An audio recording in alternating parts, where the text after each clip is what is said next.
everyone, and welcome to this special patron exclusive interview about Deviser. I'm Ren Brooke, writer and fan, excited to dig into the thought-provoking world of Deviser. I have the pleasure and honor of introducing Harlan Guthrie. Harlan is a Canadian writer, editor, director, sound designer, musician, and voice actor. He's the creator and ringleader of the Invictus stream, the creator, editor, and one of the stars of actual play D&D podcast Dice Shame. He's the sole creator and talent behind the incredible interactive Lovecraftian podcast Malevolent. He was producer, director, editor, sound designer for the 8-part audio drama Seance High Falls, which, by the way, the sound design on that is unbelievable. So everybody go listen to it. He was also a producer on the podcast series 9 to Midnight and the immersive audio series. His work has been featured on the No Sleep podcast.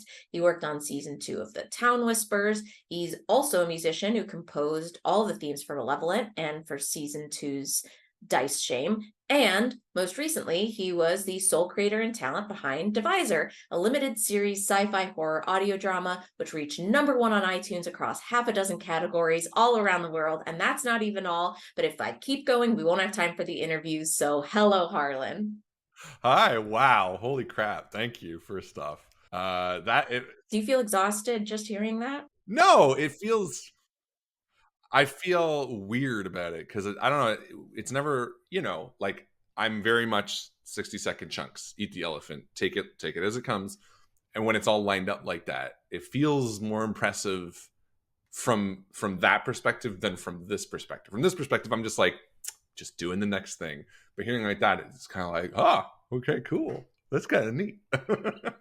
I was going to start with a different question, but now hearing that, I think about how humble you are as a creator and in the public sphere, and I'd love to hear you brag about yourself more. So looking back on Deviser as both a process and a finished product, what are the shining moments where you feel proud of your work as a writer, proud of your work as an actor, and proud of your work as a director, an audio director?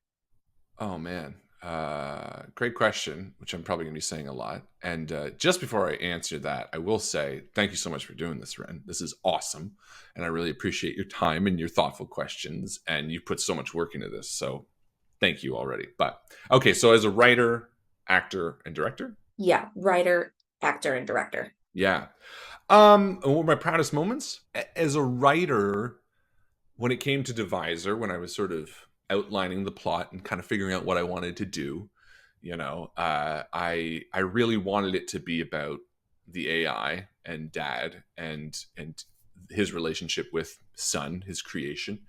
But I think I was really proud when I stumbled into because I was about 3 episodes into arcing it, and I kind of thought, I want Dad to be the main antagonist, but I also got tired of him to an extent, and I was also like, man, it would be really nice if I just shut him down halfway through. Like, you kind of thought he was done, and obviously when you listen now, you're kind of like, is he really gone? But I liked kind of fully going into, okay, maybe this is done, and then switching to a new antagonist. And I think what I was really proud of is when I kind of stumbled into that, and I was kind of like, okay, cool, let's just pivot a little bit to like another version of Son, and the two of them kind of, becoming opposites. I was really proud of the similarities that their relationship drew to Frankenstein in terms of the creation of its monster. And that was accidental as I was writing it. I was kind of like, obviously I knew that Dad had access to all these books, but when I switched the antagonist and one was like burned after I had already written that part, I kind of thought, wow, Dad watching this would see the old Son, this creation, as it were, like this deformed, because obviously there's so much of the creature's horrific stuff, and all the deformed aspect of Frankenstein is such a prominent part of that characterization, that Dad would sort of see this, surface level interpretation of, okay, well, now that guy's the monster. And I when I fell into that, and then I always wanted Son to kill, obviously, the other version of himself in a really brutalistic way.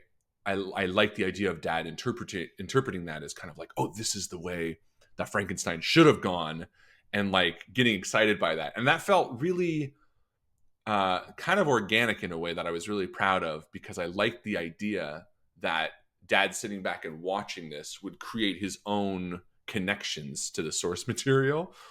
Um, I mean, obviously there are things that maybe could be different or better about it. And as you know, writing is really just about picking a path. That's it. It's just like, this is the direction I'll go.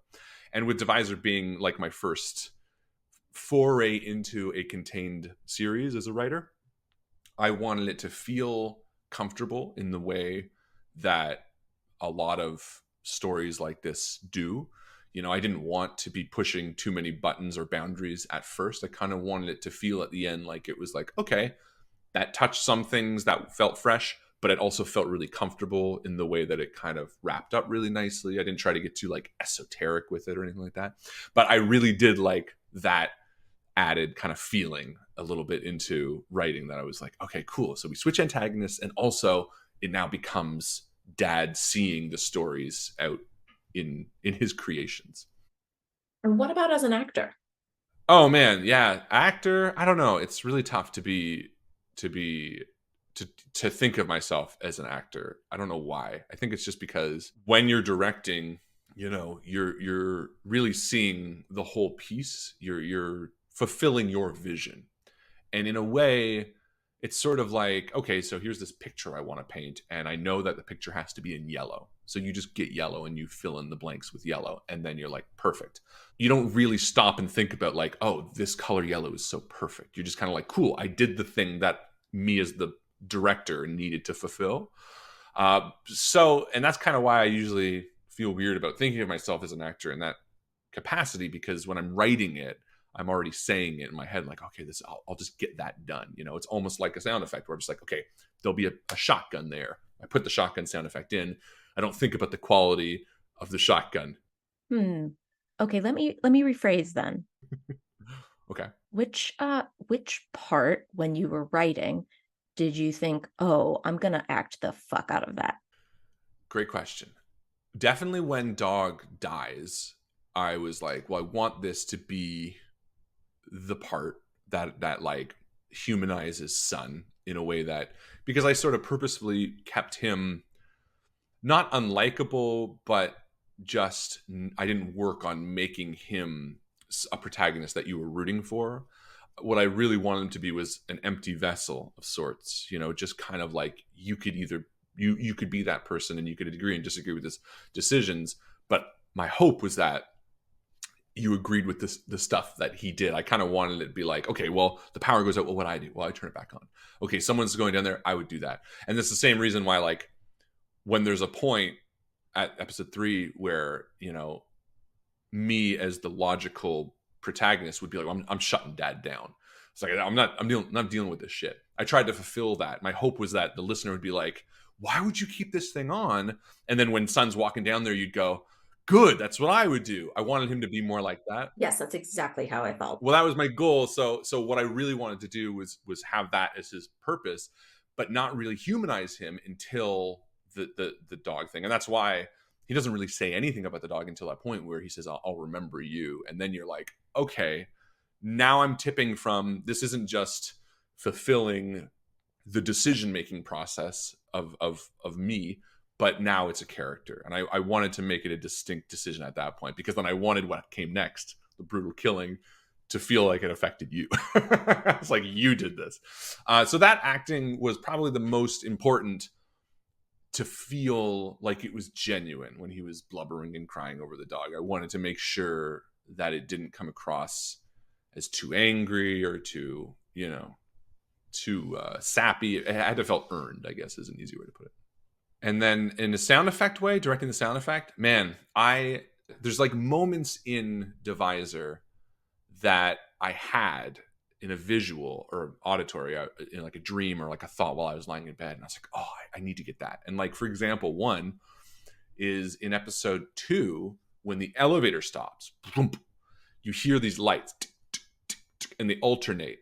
And it's like the warning light of the elevator. And that was something that I just remember lying in bed and going, oh, It'd be so cool to hear this like tick, tick, like alternating blinkers of like the warning light, because it would immediately, you would know where you are in that moment, especially given the context. So like that was something I was really proud of, because it kind of came to me in a dream. And there's another one in Deviser, same sort of process, where I was like, oh, I really want that moment. To an extent, it was the vent scenes, because I love that like whoop, whoop, that like that like metal. It only happens in vents, that kind of like buckling sound effect. So I knew I wanted to get him in vents to crawl, and then on top of that, I was like, well, I need to hear that like flesh ripping, that like sticky sound of like, okay, so you've lost your skin, and now your muscle is bleeding, and you're just touching metal, and it's cold, and you're tearing up again. And I really wanted to try to emulate that. So those were two moments that, in theory, got executed really well. And then I would say the last one was one that I didn't really theorize, but I feel like once I did it, I was like, oh, that's cool. And it was the cryo room, where you have these rotating, because I kind of envisioned, obviously 2001 Space Odyssey and all these kind of, you have rotating parts of the ship. And obviously this isn't a ship, but I thought it was funny to have this kind of room where these pods were all moving, and I didn't put too much thought into it in the writing, but once I designed it, I had a few people coming back, because a few friends got like first listens, and they were like, oh, that room blew me away. And that kind of accidentally ended up being one of, to me, the proud moments of sound design in the series as well. So yeah, those are probably my big three. I could go on and on, but those, I think, are the three that stick out in my mind. In your interview in The Sinister Scoop, which is an incredible interview, by the way, everybody should go read it, you mentioned you're drawn to non-narrative audio storytelling, where Mm-hmm. there are no long passages of description, no hidden narrator role like TV announcers or journal entries, storytelling that's extremely Yeah. immersive and reliant on show don't tell. Hear don't tell?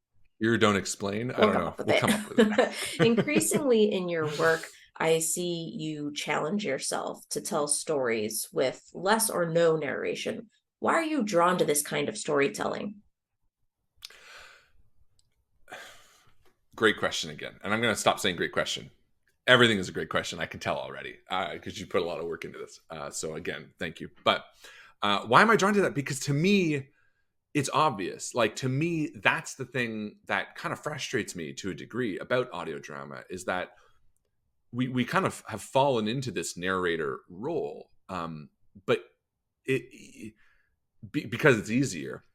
But audio dramas and like in no way need that. It's kind of like in a movie how narration is kind of a lazy way to explain what's going on. And you think of Blade Runner, where there's the cut where he talks through the whole thing, versus I think the final cut or the director's cut or whatever, where there's just no narration, and it's far superior, where you don't know what's going on in his head, because you are the audience. You're the one that gets to make up your decisions about what you're seeing. And to me, the same reason that there was a big turn in like filmmaking to be like, oh, we don't need the narrator role, or voiceover, I should say, is kind of a lazy way to just explain things.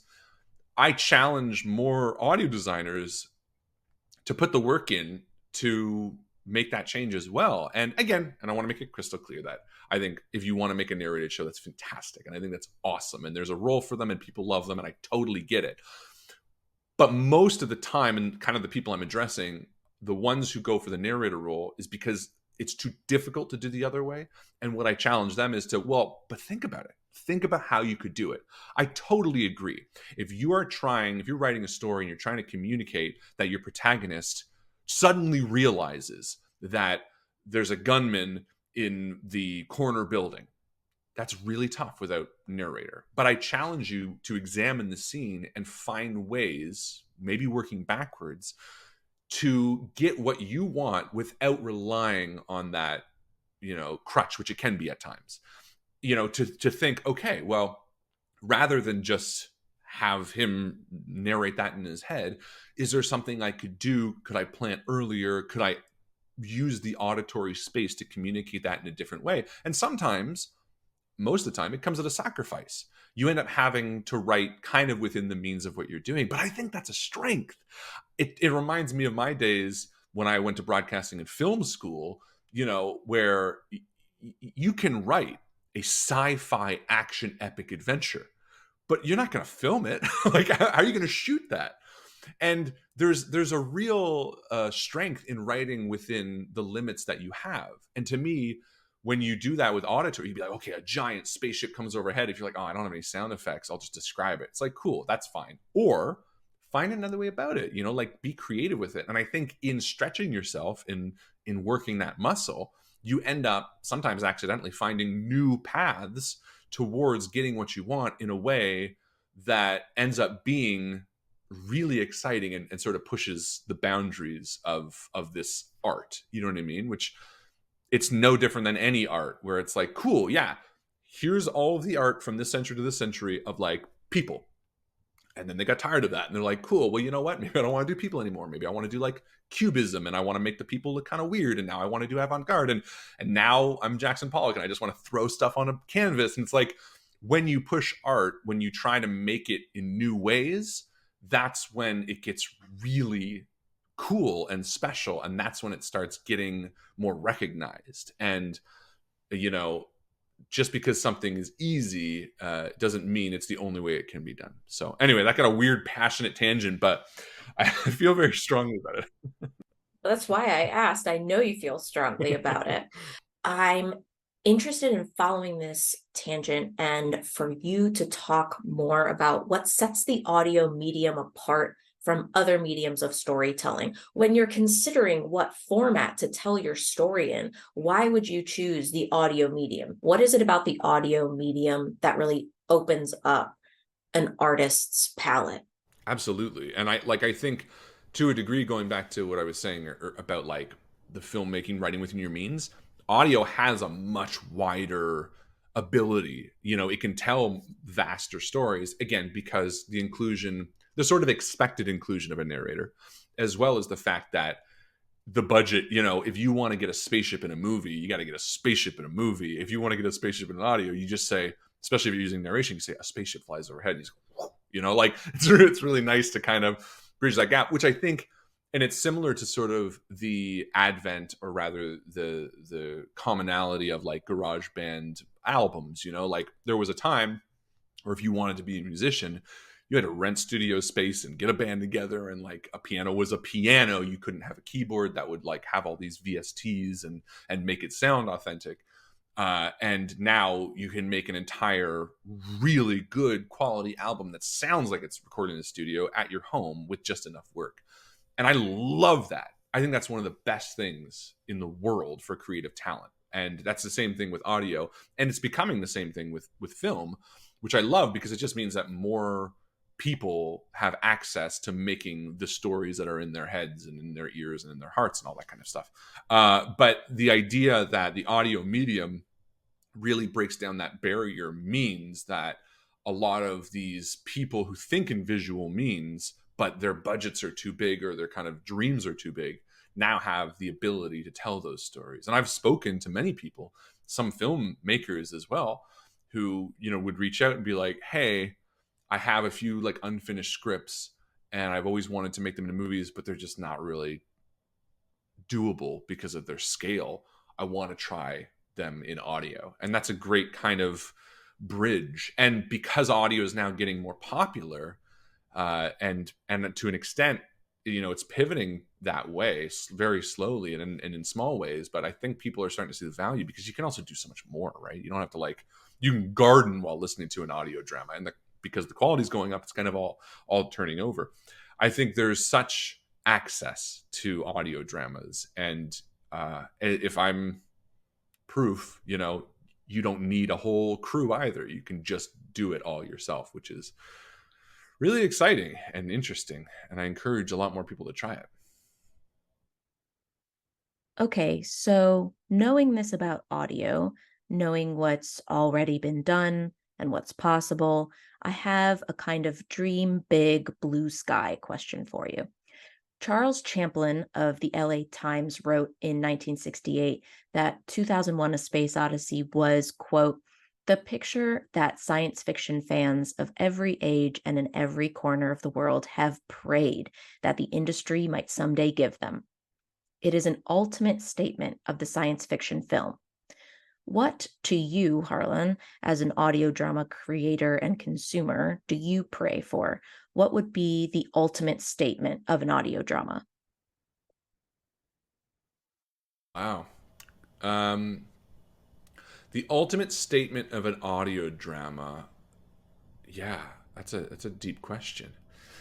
Ultimately, I think why 2001 is so successful is because not only is it a fantastic story, and obviously the acting and visuals and directing are all great, but it also challenges a lot of the preconceived notions about what a science fiction film could be. We're talking about like 50s Forbidden Planet era of like, here's a robot and here's shiny, suits, and it wasn't all that Like Buck Rogers. Buck Rogers, very, very fantastical space, the retrofuturism. And I think 2001 not only, narratively shifts perspective, and like at the beginning is just totally a different movie, and the ending gets really spiritual, you know what I mean? And really esoteric, and becomes metaphorical, and obviously it's cyclical, and it it becomes more, especially at the end of like a Rorschach test, where like so many people will watch that and they'll take different meanings from it. And that, in an essence, is exactly sort of what I was saying about how audio dramas hopefully challenge themselves and become more Jackson Pollock to straight up romanticism paintings, where they're very, this is what you're seeing, and this is what is interpretive. And I think what is so beautiful about 2001 Space Odyssey is it's almost like walking through an art gallery. You have the comfortable narratives of, okay, I'm looking at this picture and I recognize that's a king and a queen. And then you walk through and you get to like the blue period and you're like, okay, I understand. This is interesting. That looks like a guitar. I get it. But it's also kind of a little bit more bizarre.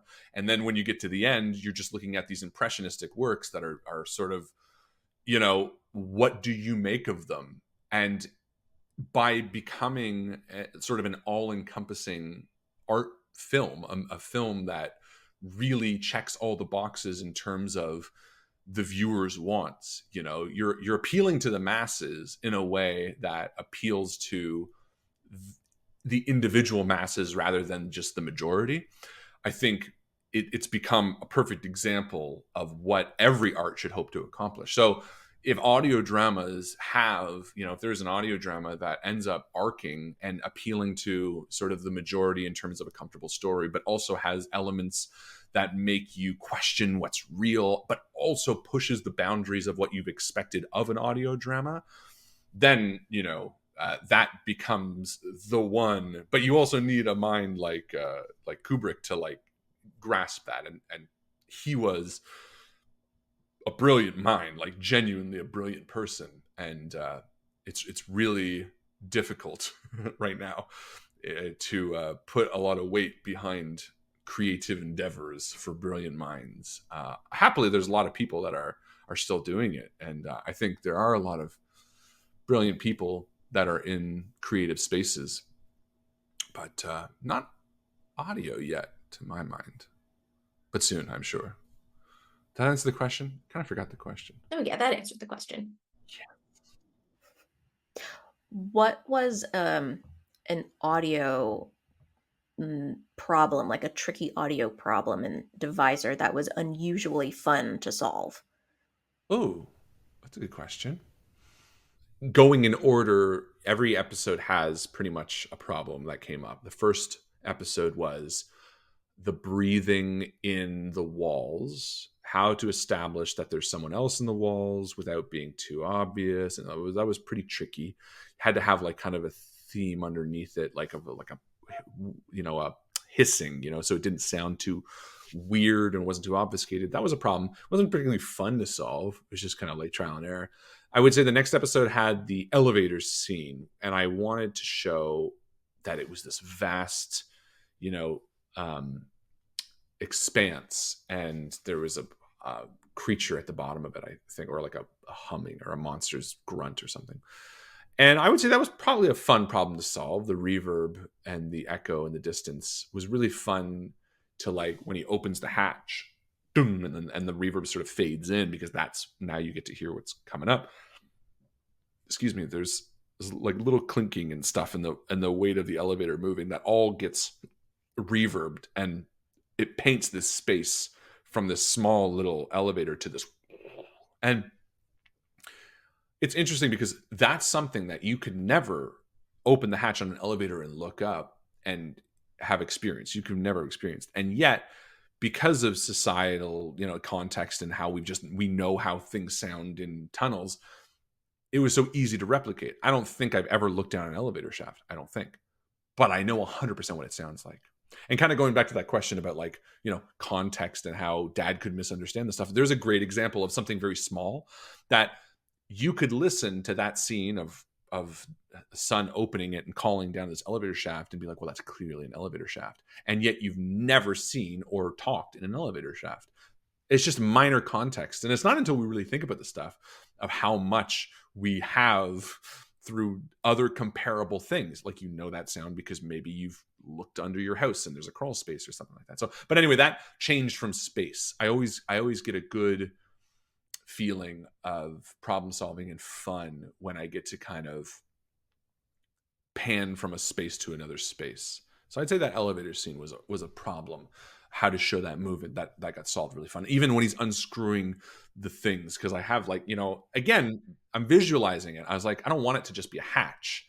I want it to be like kind of a submarine hatch where he's like unscrewing these things. I loved that moment because you took the time to linger on it. You have such a good, in Deviser especially, and when you say that it's like at the peak of what you've done so far, I absolutely agree, because you have such good instincts for when to linger on something and when to, like, move quicker past, we don't, like, need to see this actually happen in real time. And that moment, Thank you. I was like, yes, he gets it. Yeah, I mean, I don't know. Like, again, stuff like that. I just feel like sometimes is a bit of a, not come naturally, but just like stuff where you're like, do I want this to be a normal hatch? No. And it would take time, and that time is precious. So, yeah. Mm-hmm. Yeah. Switching gears a little bit to get into the content of Deviser more. For all of your warnings that Deviser was very dark and bleak, it still ended on this moment, this beautiful moment of ambiguous hope, which you left up to the listener to interpret. And I was surprised. I had expected the ending to have no hope at all. Was that always the ending? No, it wasn't. I've had a lot of ideas about the endings. Some of them pretty stupid. some of them debatable. There was a time, and when you're writing any project, you don't really know where you want it to go until it's done. And there was a pretty close second, which admittedly I hated, where Son, would head up by himself, no younger version of himself, head up to this, top, and it would open, and there'd be like a second layer, you know what I mean? And then all the versions of him would be like, oh, you made it past the first thing. And I don't worry, I hated it because I was kind of big, but that was the kind of like, well, do I want more? Like, do I? And it felt too YA. It just felt like, what's the point? And I think the main reason that appealed to me was because I was attracted to the subject matter and I wanted to do more of it. And sometimes it's tough to like justify that, to be like, oh, even though this ending kind of sucks, I get to visit the world again, which is exciting.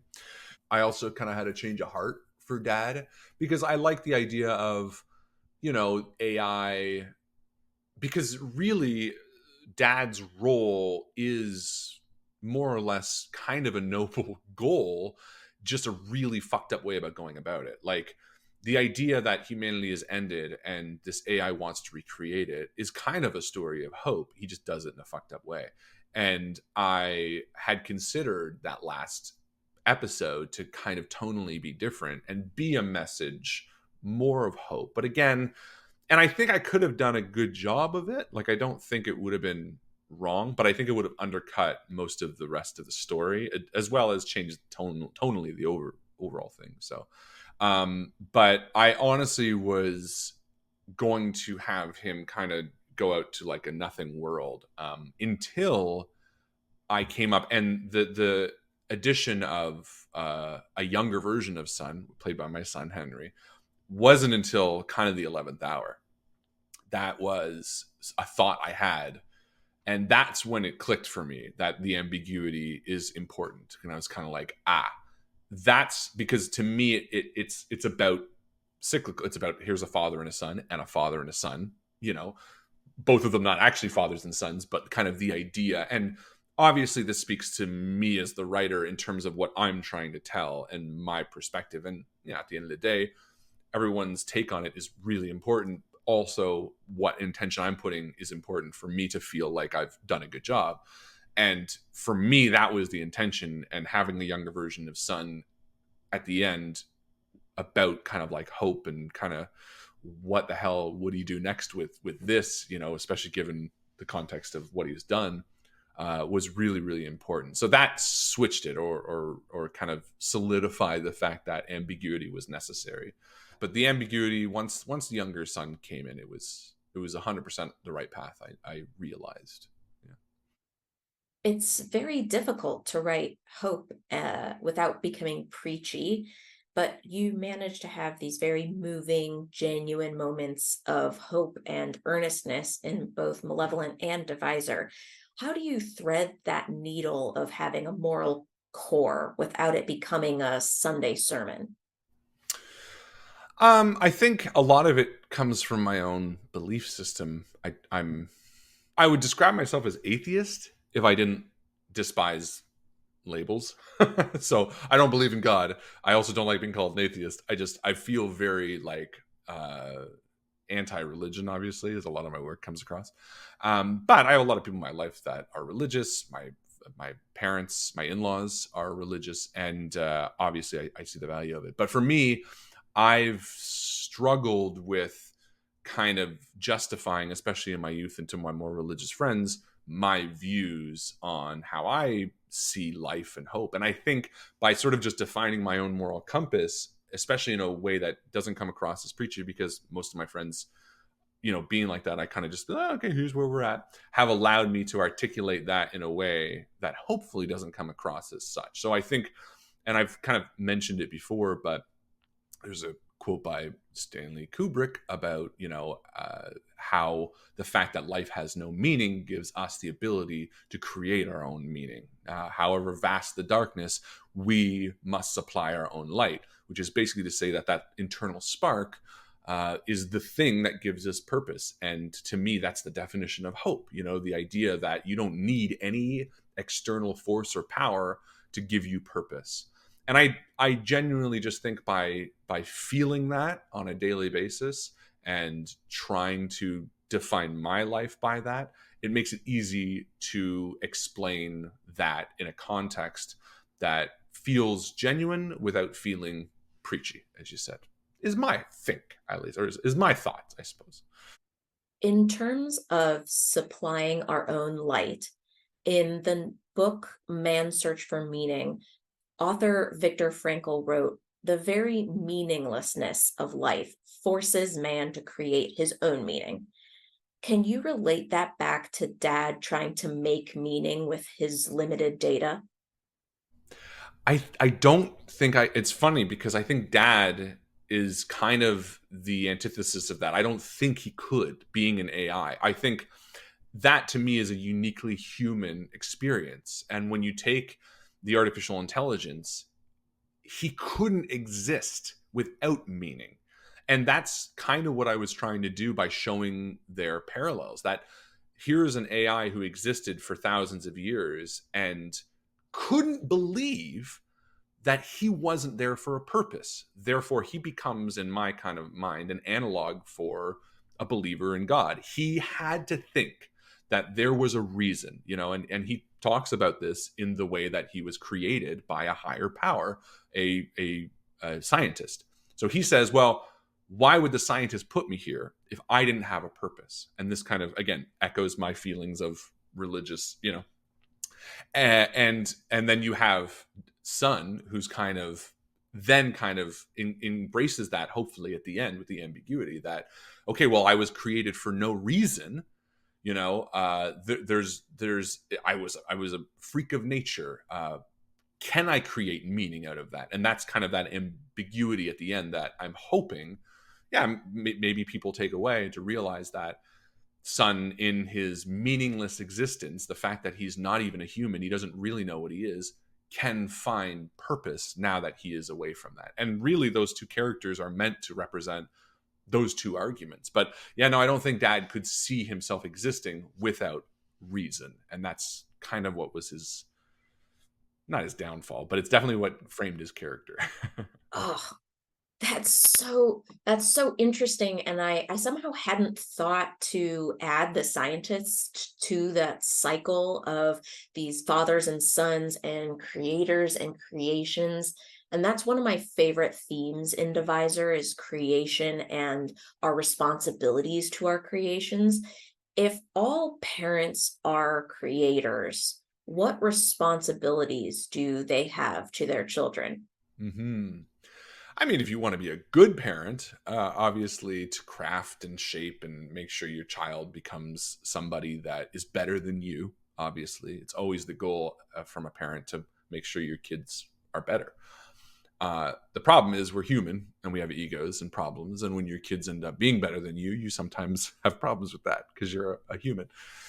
In terms of Deviser, I think that is also represented, dad's creator, this scientist who died before he ever got to meet him, becomes sort of a godlike figure to dad. He's like, he created me. Obviously, I have a reason to exist, but he never got the upbringing or the nurturing that he then tried to put towards son.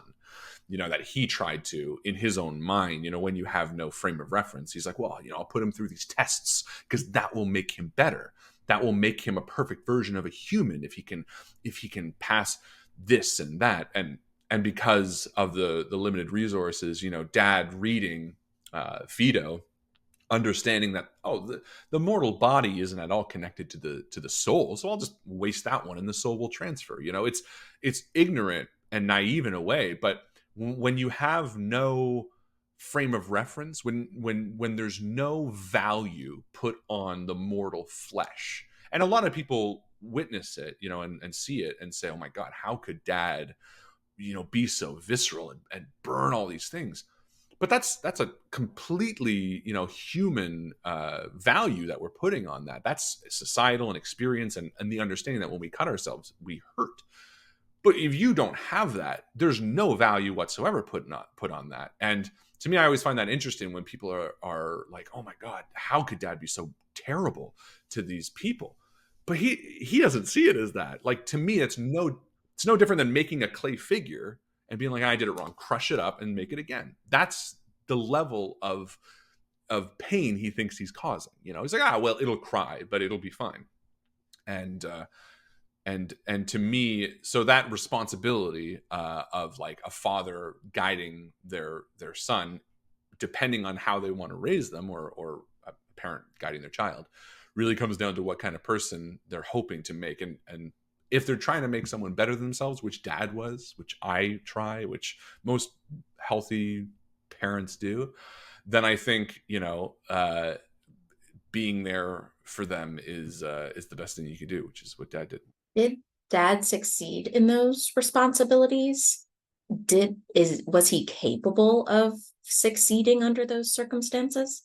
Yeah, I mean, it's interesting because when you don't have the foundational understanding of these things, how can you make something better? And it's funny because obviously that argument's been made in the reverse many, many times. Well, AI will supersede us because they're more intelligent. So I do think, again, to the detriment of maybe certain listeners' feelings, I do think dad succeeded in a way. He made a better version of son because son ended up destroying him. You know what I mean? And that ultimately means that dad succeeded, because had he not succeeded, son would have just continued to die, you know.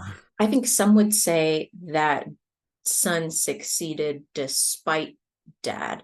Like it wasn't dad contributing at all to son's success, and that son was able to stop that cycle in spite of what dad was doing.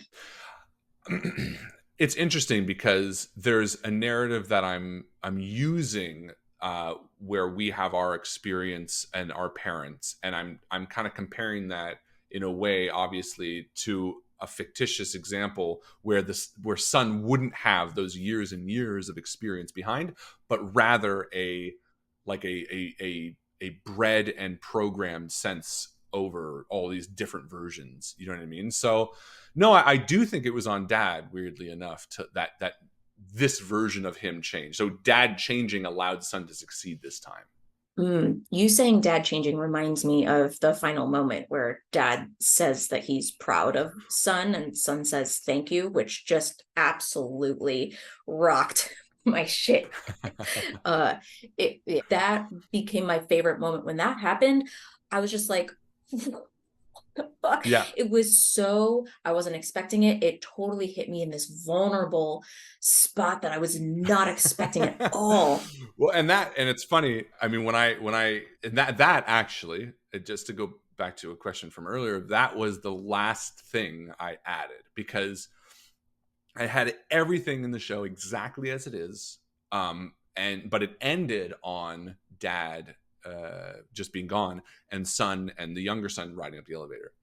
And I can't remember what it was, but I was like, and I remember because my wife, who works night shift, sometimes was sleeping, and I thought of it, and I came into the room, and I was like, "Oh, I know what I need to do," and she was like groggy, and she was like, "What?" I was like, "I think he needs to say he's proud of him at the end," and she kind of didn't really get it, and I explained it. I was like, "Because he is, because he did better, because he succeeded, you know," and all of that stuff. And then afterwards, I was like so amped. And I was like, and son says thank you.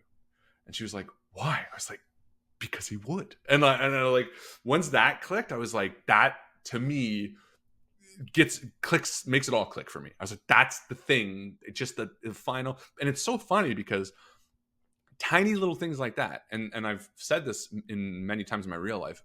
Large doors swing on small hinges. You get one little thing and it clicks, and then the whole piece comes together and you're like, and you almost feel dumb at yourself. You know, you write a whole book and then you add one line at the end, you go, oh, that made it work. And you're like, oh, but it definitely was the thing for me, at least, that was like, that becomes everything this needed in that one stupid line that I almost forgot. Yeah, no, it's perfect. God, when I listened for the first time, I just couldn't believe you pulled that. You made me so emotional. I remember being emotional when I recorded it too. I think that was like the most teary I got just saying thanks, Dad. I did like maybe 3 takes of it. I was just like, thanks, Dad. Like it was weird because I was like, oh yeah, rang true. So you have this perfect ending for Deviser that ends on this emotional exchange between dad and son, and then this ambiguous open ending that the listener can decide whatever they want. So pretty much perfect. So then Roanoke asks, would you ever consider telling more tales that take place in Deviser's world? You answered on Twitter that if you had the right story, you'd go back to the world. So my follow-up question is, right now, what's the most underutilized piece of world building in Deviser? One that might have untapped potential for a story? I mean, the immediate attention is what happens next, obviously, but I wouldn't touch what happens next. And I learned this from Malevolent, frankly. And this goes to most questions that might be speculative. I've just learned not to answer them. I would say them privately to you, Ren. I would say them to people who were like curious. But genuinely, I've realized that the more you tell about the world that you've built, the more people hate it. So I tend to be like, you know, whatever. But that doesn't mean that I couldn't add more to the world without talking about what happens next. And again, it still goes to the surface. I'm sure a lot of people, even if I wasn't a direct continuation of Sun's story, seeing what else is going on Earth at the time would be interesting. Obviously, perspective shifts could be interesting. The development of the AI, at the time, it goes back a couple hundred years, or thousands of years, could be interesting. To me, I would probably not be happy with any of those. And I mean, this is case in point because I don't have the idea, so I wouldn't be interested enough to do it. But if I was to spitball something random, I would say having another person in the facility that was unknown to Sun, that had a parallel storyline that almost happened at the same time, would be really fascinating if it made sense and if it could work. And I framed this off of one of my favorite video games of all time, was Half-Life. And Half-Life is a game, for those not in the know, where you play a scientist at a research facility and you travel underground and you create this cataclysmic event that opens a portal to another world, and then you escape the facility. And then they made a sequel called Opposing Force. And what's really neat is it's the same event, but from a different perspective. And then they did a third one, and it's the same event from like a security cop that like works at the facility. And I've always been fascinated by having events viewed from different angles. And it doesn't really work to an extent in Malevolent because there's no defining event that would be viewed by the world. But with the end of Dad and the facility crashing, I could see some meat or interest in that event from an outsider perspective. Someone looking through the events at Son and Dad's showdown, maybe it's even from the perspective of the young son, and like kind of doing that. Now, what would happen next? I don't really know. But in terms of like getting another angle, that is always fascinating to me, especially when a story feels stale. Like, if I'm getting tired of something, I'll just change perspectives, which Malevolent fans might know. Oh, we know. It's amazing right now. Join the Patreon, is what's going on right now in these new chapters is maybe my favorite thing that's ever happened. I liked it the most. I was just like, yes. Yeah, it's incredible. But that reframing, the same thing happens in Ender's Game and Ender's Shadow. That's another example where Ender's Game is told from Ender's point of view, and then Ender's Shadow is told from what you thought was a secondary character, completely reframing everything that happens. And that would be so interesting for Deviser 2, reframing it all, giving us different perspectives on Dad and Son and the facility and the world above. And now that I'm thinking about it, actually, so here's my pitch for Deviser 2. Okay. It's like 200 years later, and one of those capsules that we thought shut down opens up. Ooh. That's what I would do. And a new version of Son, the proper last one, comes out, and he would follow the path that Son and young Son took on the surface. Actually, that sounds fun now. Yeah, that sounds really good, actually. I could do that, actually. That could appeal to me, because then you're crawling into this facility. I also love this moment of like, maybe like, he finds the rotted corpse of like Dad. Maybe he even takes a piece of him because he doesn't understand what the hell is going on. And it climbs out, and then we see the world, and there's like, marks of what we know was the previous protagonists. Okay. Oh, there you go. So maybe Deviser 2 could happen, because I would do that. Honestly, I would do that. That sounds fun. Let's go. Let's do that. Thank you, Roanoke. You may have just made Deviser 2. Thanks, Roanoke. And Ren and a Roanoke. You get thanks in the credits, the two of you. Marimo, who knows you don't like to speculate because she gets it, asked, when creating Deviser's outside world setting, I assume it was purposefully left unexplained for the listener to fill in the environment themselves.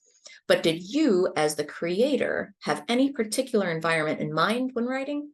Or was it more of a blank slate for you as well? Yes, I definitely did. In my mind, 100%, I know what's up there.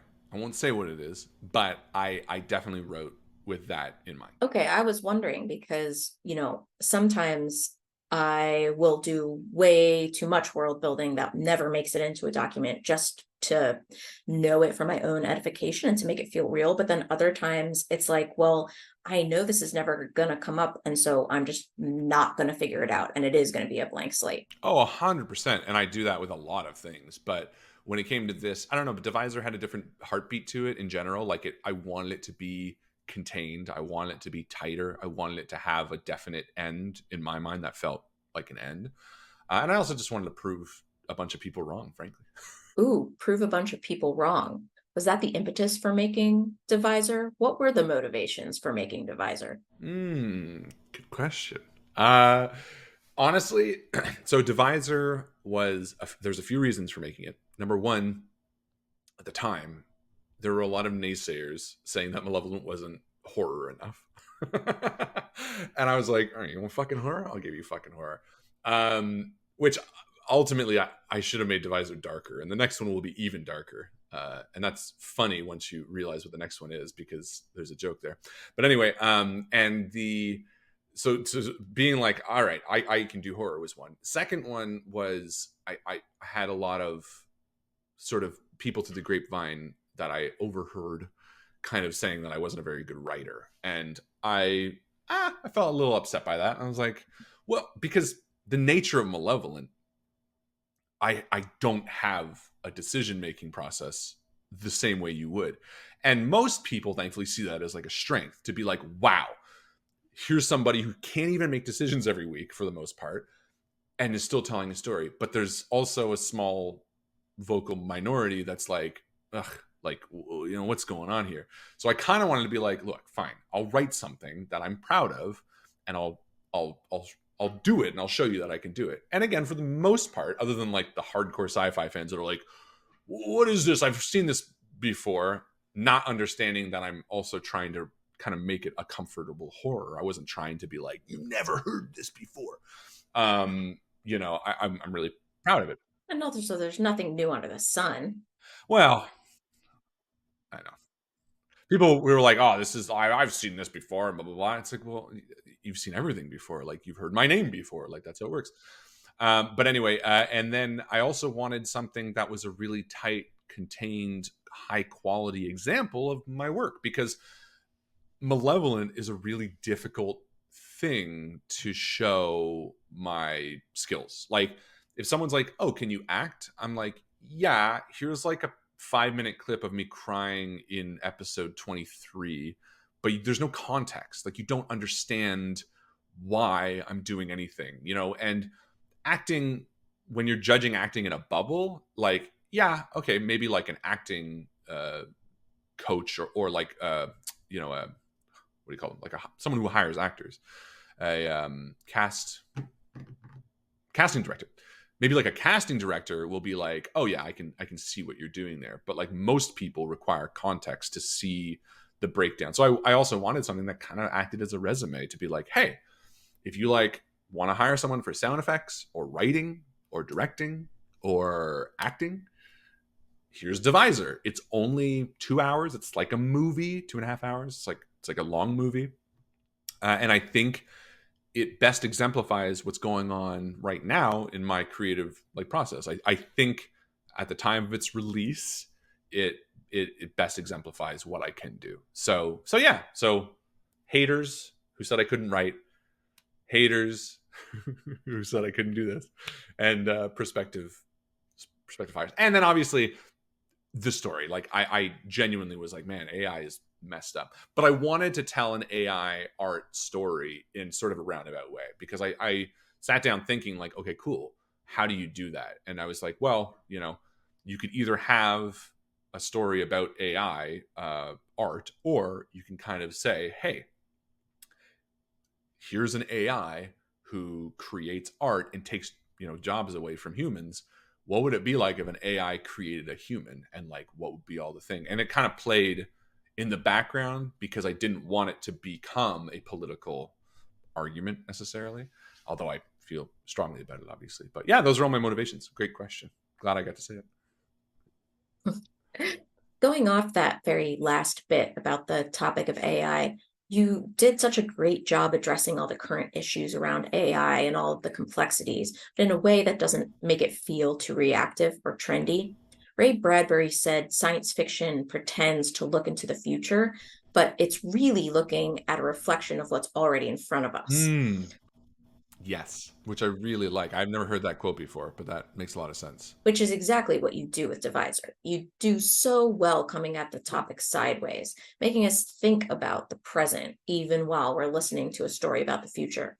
Did people react to the topic in the way you expected? Yeah, and I've really enjoyed seeing people and you as well, like dissecting aspects that I put in because again, I wanted something that people could hopefully pour over and take different aspects out of, and yeah, I hate certain aspects of, but overall, kind of be like, oh, I listened to it and I got this out of it. Oh, wait, I just realized that's a reference to this. I like that again, and for that reason, there are lots of like Easter eggs throughout that I think by now most people have figured out, but just little things that I've tried to like hint along the way, which is really fun. Yes, there's so much to dissect. There's so many Easter eggs. One of my favorites is the episode titles being the days of creation. Yeah, each is a day of creation and also represents something in the episode that's relevant. Like the first one is light, and the lights go out. And the second one is I think atmosphere, and he's in the vents. And the third one is stars, and we find out that there are no stars. And like so, I purposefully made each one is plants, and he's in the arboretum. Like I also made each one relevant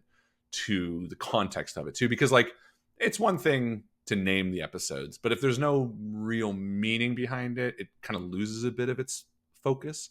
I wanted it to feel like it had reason. Another one is narcosamine, which is really funny too, because a lot of people didn't catch that. But at the beginning in episode 1, the AI dad says, "Oh, the narcosamine must be wearing off."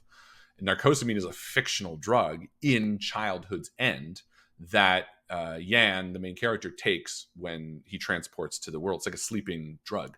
Doesn't exist. And obviously dad just said it thinking it's a normal thing. And son takes it thinking it's a normal thing. But the audience, some of them are like, wait, hold on, what? It's a pretty deep cut though. Like I don't know who would pull that out of their head, The hyper-fixated nerds, of course. Yeah. You chose 6 books for Dad: Aesop's Fables, the Bible, Childhood's End, Frankenstein, The Road, and Plato's Phaedo. Yemi and Liz wanted to know, how did you choose these books? So the easiest answer was I chose books first off that I had read and knew really well so that I could kind of reference them. For the most part, I mean, I haven't read the Bible and I haven't read Phaedo. Like it's, you know what I mean? Like those are more like, the Bible's more like stereo instructions, but we all know. Plus I wanted something that I could like Google and research. And I also wanted, for the most part, something that was kind of free, like Aesop's Fables and stuff like that. So I also knew I wanted to include The Road because overall the themes of it are very much The Road, which was a novel that overwhelmingly affected me when I read it in like 2006. It's my favorite novel of all time. Cormac McCarthy just passed away, R.I.P. But it just really affected me in a really strange way that I think gave me so much hope. And I have a tattoo. I have a lighter, which is obviously one of the references for Malevolent now. But there's a saying that I use in Malevolent and is in The Road called "Carry the Fire," which to me exemplifies that other quote. We must supply our own light. To me, it's about keeping hope alive in yourself. It's about internalizing the struggle, and The Road is, in essence, to me, about just not giving up. And that is a theme in all of my works, whether it's Invictus, like the Invictus Stream, the poem itself, whether it's Malevolent, this undying spirit. And to me, that's the human experience, from the early age of life where people, would just fight to survive. It's a fight for food. It's a fight for this. I've always been attracted to that mentality. Obviously it's a knife edge because there's a lot of unhealthy mentality about that. But for those characters, I think they're characters that have always really made me interested in examining their thoughts and processes. And so anyway, I picked first novels that I loved. Also, Childhood's End really affected me. I thought it was a really hopeful book as well. It's just a bizarre. It's a novel that at every turn I expected something dark to happen. and it doesn't. It's a very hopeful novel, and to me, the same way I view The Road. That being said, a lot of people would view The Road the opposite, so maybe they do the same about Childhood's End. But and then the rest of them came a little bit more out of necessity. Frankenstein's obvious.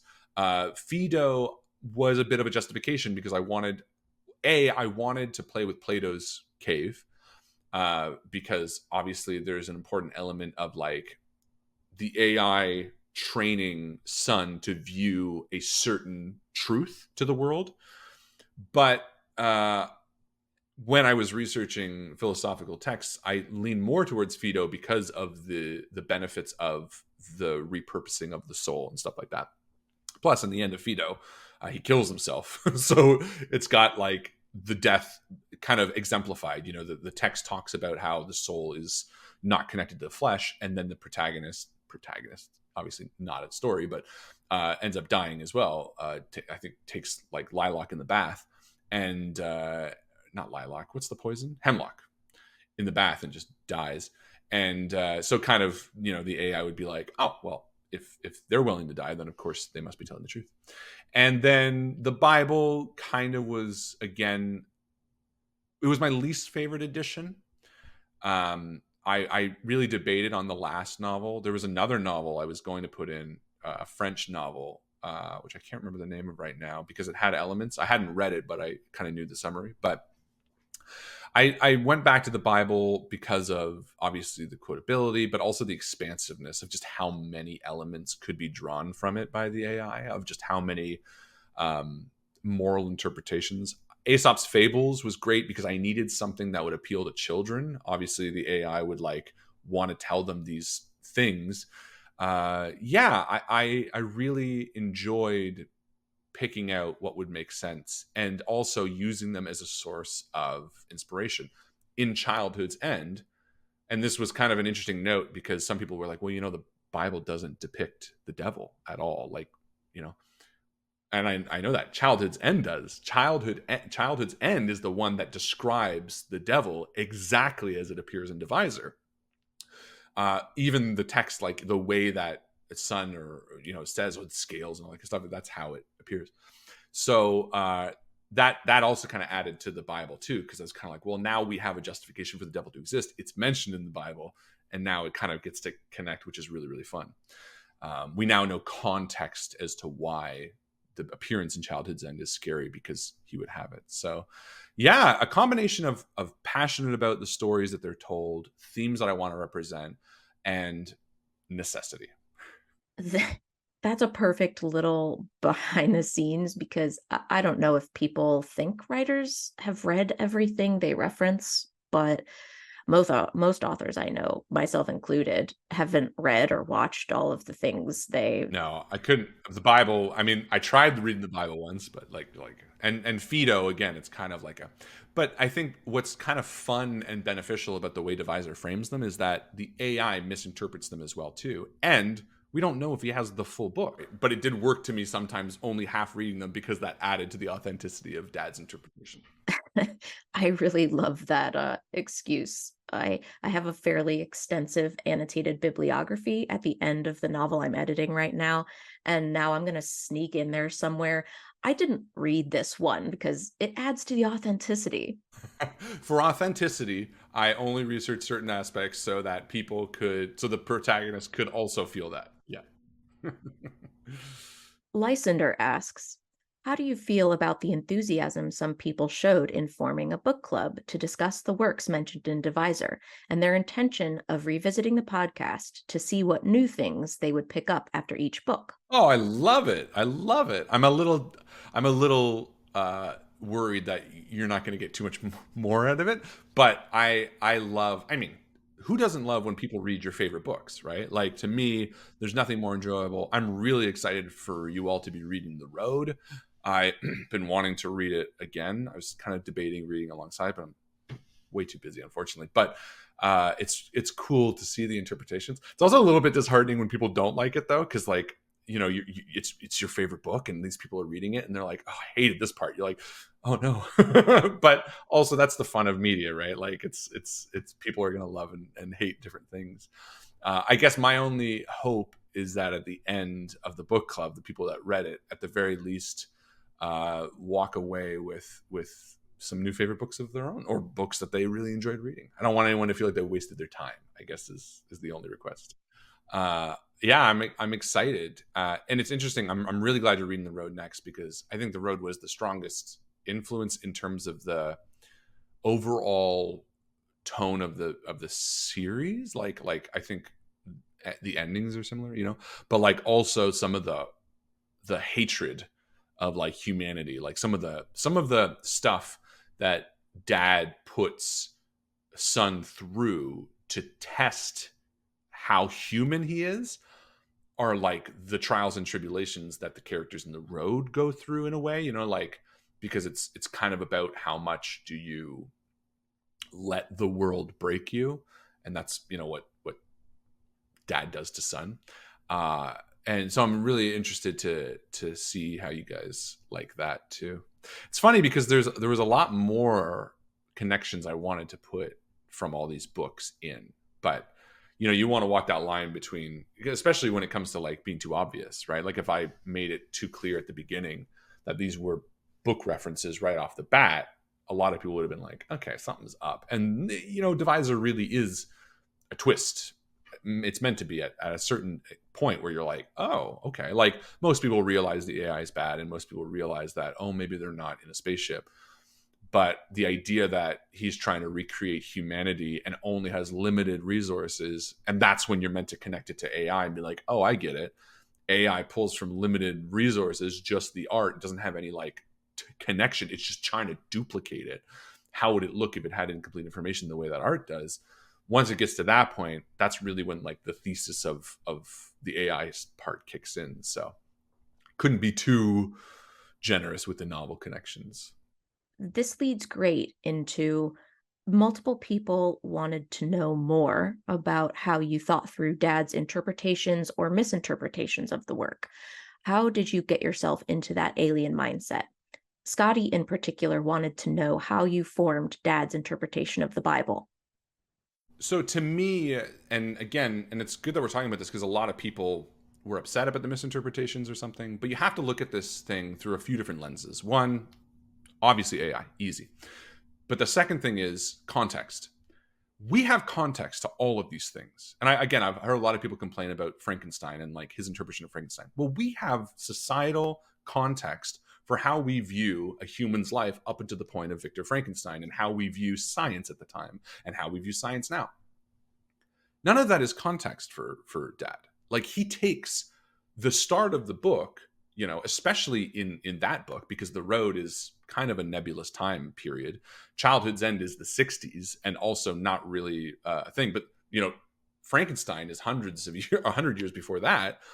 So none of the things that would frame certain actions are available. And the easiest way I can explain that is, imagine how Frankenstein was interpreted when it first came out. Imagine how it was interpreted 100 years later, and how is it interpreted now? There's a lot of people talking through a 2023 lens, and it kind of makes me laugh because I'm like, yeah, but think of all the privilege you have in terms of A, referencing other novels, B, referencing the way Frankenstein's been interpreted in media, referencing there's just so much context that you are unknowingly adding in your interpretation. You're also adding the fact that you are an analytical, critical reader. Like some people are like, how could he get this? Because when I read it, and believe me, I've done English assignments that it's like, well, he didn't have English assignments that taught you how to extrapolate meaning. Like you have to understand that it's a difficult thing to explain, especially in the context of the show. I'm not going to sit down and add a passage where dad says, I couldn't understand the meaning, because like you have to kind of make that assumption for yourself. And I urge those people to consider the way that the media is placed for dad to consume it, in order to have all of these clear pitfalls. You don't know how much of the book he has. like what if he only has the first half or the latter half? And so that's the first kind of filter. Then the second one is, you got to stretch this out on a timeline of thousands of years. Yes, you read, and this is no different than, people will read The Stand by Stephen King when they're young, and they'll sympathize with a certain character, and then they'll read it again and they'll sympathize with another character, and because you're at a different stage in your life. And while dad doesn't grow old, we've established that at one point he gives up, implying that there is a timeline in his personage. He does learn.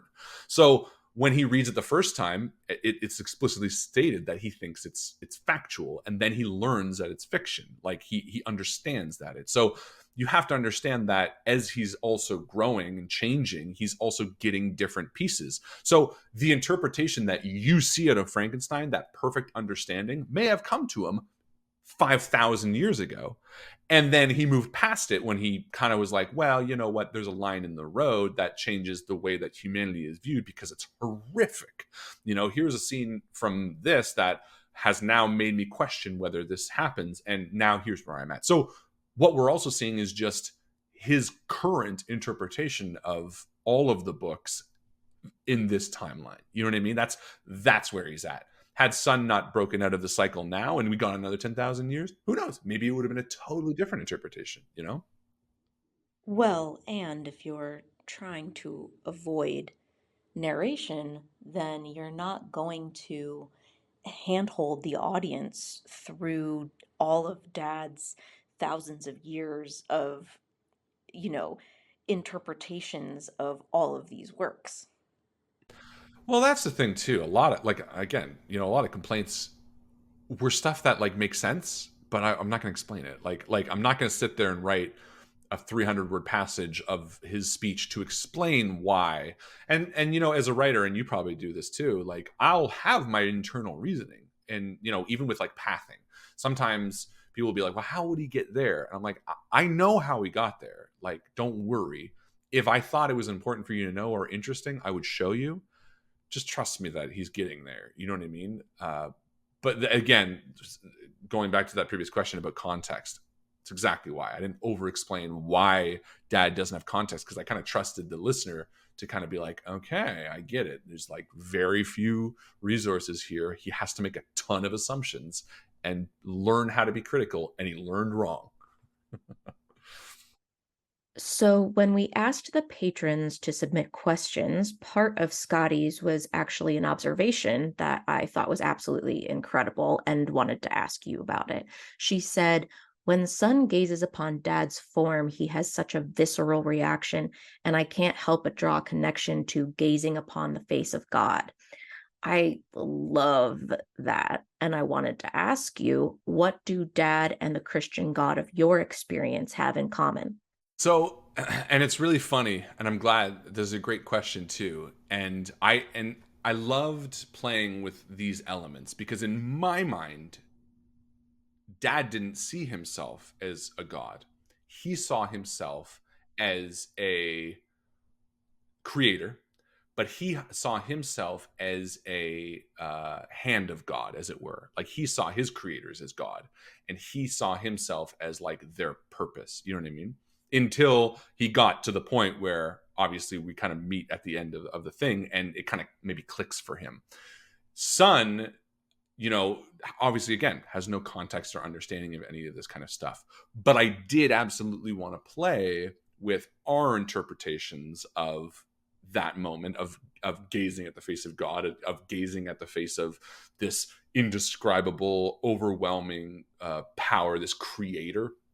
And I wanted it to be, of course, horrific, because to me, there's nothing more exciting than just having the thing that created you be the most monstrous thing in the world.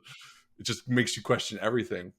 But I was more trying to make Dad the person who's questioning his God, you know what I mean, than Sun.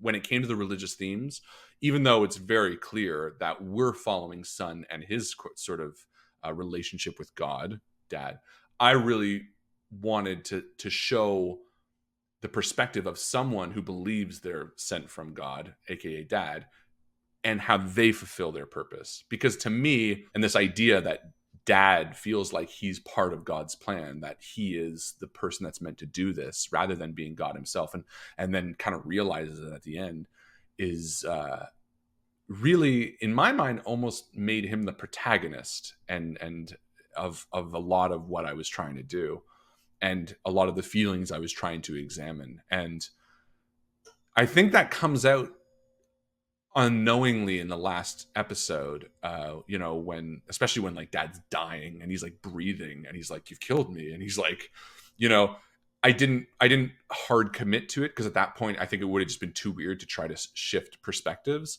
But the camera does linger on him as he's dying, and I did that purposely because I kind of wanted people to question his path and his relationship with God, and how in that moment he must be examining, especially at the end when he says, "I'm proud of you, son." He must be examining if his purpose was fulfilled. He's like, did I succeed? Did I do what my God wanted me to do? And, and how jealous he is at son in the end, not just because he is a human the way that, dad wants to be, but in the fact that he gets to see his creator, something that dad never got. He never got to be there and say anything to the person who created him. The scientists are just this sort of figure, this like, omnipotent, because they exist everywhere in a way, uh unseen person. So yeah, a lot of religious themes that I played with, but more on the side of dad than son. Was dad saying, "I'm proud of you" at the end the first time he ever chose anything truly for himself? That's a great question that I haven't considered. In my mind, it was like a switch at that point, as he's talking and as he's realizing that everything he's done has failed. In my mind, dad then kind of pivots away from that God thought and conversation, and then kind of comes down to, oh, wait, no, I succeeded. I'm proud of my son. Like, this is what I always needed to do, is what I had to do.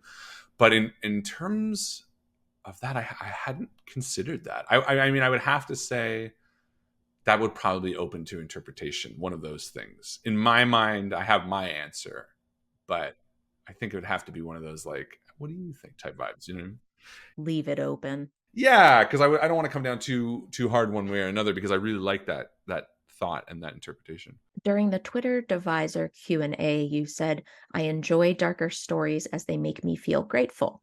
What did creating Deviser make you feel grateful for? What did creating Deviser make me feel grateful for? I mean, I try to practice gratitude like every day. So in general, I think genuinely when I'm like getting into darker shit, I just walk out of my office being like, "Oh man, I love my wife and I love my kid." So that's like a general kind of thing. But in terms of like the specifics, I think I was really grateful for, perhaps, honestly, I mean, this sounds kind of egotistical, but maybe my emotional perspective, because a lot of people will write stories or, diary entries or whatever, not really fully aware of what they're trying to work through or communicate through. And there are people who would make something like Deviser, and someone would be like, "Oh, do you have issues with your dad?" And they'd be like, I guess, yeah. You know what I mean? Like, that does exist. Not often, but it does exist. I'm very thankful, because I'm hyper aware of the things that I was referencing in my own life in it. So I felt very grateful for having the kind of ability to be critical of what I was doing, and also pull it back at times to be like, well, that's a little bit too on the nose, and like I'm clearly, feeling something about that, so let's not worry about adding that line in. But yeah, I mean, I felt there's so much to feel grateful for, though, especially where I'm at right now in my life. Like, writing Deviser, yeah, but like in publishing Deviser, I was so grateful for the community, people like you, people like, that would interact with the media in a way that felt so rewarding. I enjoy Malevolent, and in the micro view of it, it's great to see people reacting to chapters and stuff, but it's tough to have a critical response to something that's so ongoing and different, like Malevolent is. It's much more of an emotional story, Malevolent. So it was really rewarding to feel validated, and I felt so grateful for the people who took what I was hoping to put into it. They took that out of it, and I was so grateful for, again, yeah, people like you who would be like, I think this is what he was meaning there. I've never had that feeling before. Never had people view something I've done as something worthy of critiquing in that way. Like, not to be critical, but like critiquing in a way that's like, what did he mean by that? You know, it was really weird, and I'm so grateful for that. From KM, did you have any hopes or wishes for what the audience would take away from Deviser? Did they meet or exceed your hopes? Definitely exceeded my hopes. I was hoping that the audience would take away, honestly, everything that people like yourself have been taking away from it, which is like to think about it. All I wanted was for people to think about it and be like, I think I would have failed if people finished it and went, ah, that was good, I'm done. And don't get me wrong, a lot of people did that, and I'm very happy for it.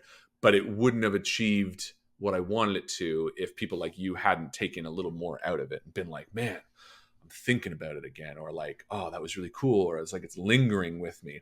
That is what I really had hoped to achieve. And I think every writer wants that, right? Like every person who writes anything wants someone to linger a little bit on their work, to be like, oh, there was more out of it. You know, nothing's more unsatisfying than someone finishing a story and be like, yep, it's good.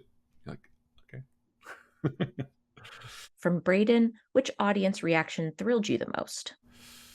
Probably yours, to be honest. I mean, you had essays and like, thoughts. Well, this is getting good. Well, it's true though. Yeah, I mean, like the people who yeah interpreted it and taught me stuff that I didn't really anticipate, like put stuff in there that I didn't really formulate, were definitely those who surprised me the most and genuinely made me the happiest. People who had come to it not from Malevolent also were really satisfying. But I mean, an easy answer, probably my father-in-law, funnily enough. Like, he never listens to audio dramas. He was like, oh, I told him about it. They came over for dinner, like maybe 2 weeks before I released it. And I just told him the whole thing. And he was like, that sounds really interesting. And it made me feel like really good for the first time, because like my parents don't care at all. And I was like, yeah. And he was like, yeah. I was like, cool. I was like, well, I'll send it to you if you want to hear it. And he listened to it all. And he even signed up for all these social accounts. Like he made a Twitter, he made a Podchaser. Like he did all, unknowing to me, he just did it, and he reviewed it everywhere. It was really like overwhelmingly, and funnily enough, I think that was the most important review and most important experience, because it's so exemplifies, or rather is the antithesis of like what I was trying to say, where here's a father figure who's like, wow, good job. It's like kind of brought the whole thing full circle to have my father-in-law be like, I'm really proud of the work you did on this series. Yeah, it was very, very funny. Hmm. What causes you the most glee or joy while writing? What causes me the most glee or joy when writing? When I accidentally stumble upon a better idea, or no, actually, that's not even true. When I accidentally stumble upon a connecting thing. And it happens a lot for me. And I don't know if that's just a writer thing or if I'm just good at seed planting, because I do plant a lot of seeds. I think I am very good at being able to plant stuff that I can reap later. But when I'm like, da, da, da, da, da, and then I'll come up with something and go, oh, well, that's perfect because it connects with the thing from here. And it happens a lot with Malevolent. And I think Malevolent taught me to do it because of the nature of the branching paths. Planting seeds allows me to be like, oh, see this thing in the 5th chapter of this arc? Well, it connects back to the first one because I planted it, and then it becomes more of a theme. And I think that's just kind of carried on throughout my writing, thankfully, to the point where because I've planted that seed, it just feels that much tastier in the end. That is definitely the best moment in writing, for sure. Yeah, because every time I do it, I'm like, oh, I just want to tell somebody, but then it's too difficult to like articulate, because then you got to get them all. Okay, but here's what I did, and it doesn't really matter. But connecting. That seed planting thing is also a DM trick that I've seen you do before. Yeah, that's true. That's right. Yeah. That must be where I get it from. Planting lots of little storied seeds and like things that you can call back to and be like, oh, by the way, that thing that you picked up at the beginning that seemed meaningless, it has all the meaning. And you're like, oh, fuck. This leads into a question that Meals and Anonymous had about your creative road mapping process. Is there a particular order you do things in, or do you just go with the flow? So, great question. So, I keep most of it in my head, unfortunately. It's not always the best thing, but I write really quickly. Like, to give a timeline, I believe I had the idea in January or February. It was like mid-January. I was driving home from work. It was like January 15th. And I had this idea. And like 2 days later, like episode 1 was done, like top to tail. Like I wrote it, recorded it, put it together. I remembered like Joe was playing video games and I was like just editing. And I was like, does that sound like a guy being burned alive? And I just came out real quick. And I was like, what do you think about this? And she was like, oh, it's really cool. What are you doing with it? And I was like, here's where I'm kind of thinking and blah, blah, blah. And it was all in my head other than the first episode. And she was like, oh, that's cool. And then I sent it to a few people for like thoughts. Like, what do you think of this? I always send it to Carly. I always like Carly's thoughts. Although she maybe didn't send it to Carly because I thought it was too dark for her. But I was wrong. She liked it. So there you go. 1 point for Carly. But I basically sat on it for a while. And then I messaged a few shows, or a few networks, Rusty Quill, Bloody Disgusting, people I had talked to and been like, hey, you guys want this? And Rusty Quill has first right of refusal. And they were like, yes. What are you doing with it? And I was like, I'm thinking 10 episodes. And I put together a pitch deck, which I think I sent to you. And they were like, yeah, when do you want to do this? And I was like, I want to do it soon. I was like, May 1st. And they're like, oh, that's only like 4 months. Because it was, at that point, it's like February, or March, April, May. So 3 months. And I was like, yeah, that's fine. I can do it. And then I didn't touch it till like March or something. Yeah, I think it was end of March. Yeah, I didn't touch it till like end of March because Henry's birthday's in March and I was just doing other stuff. And then I was like, oh, I got to write 6 episodes and do this whole thing. And basically in a month, and it's actually really funny because I started recording myself because I thought, and I kind of had this thing like 1 month to air. And I started recording this like documentary. And I was like, okay, cool. I'm going to make an audio drama in 1 month. And I thought this would be really interesting because, and you never really know when you're filming stuff. Like sometimes you think it's going to be really good. Sometimes you think it's going to be kind of crappy.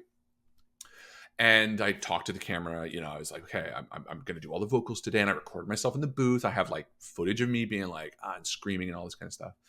And then I started editing and I kind of recorded. And then when it came to like the actual editing on the desktop, I kind of got a little lazy. I was like, whatever, like, let me just get through this.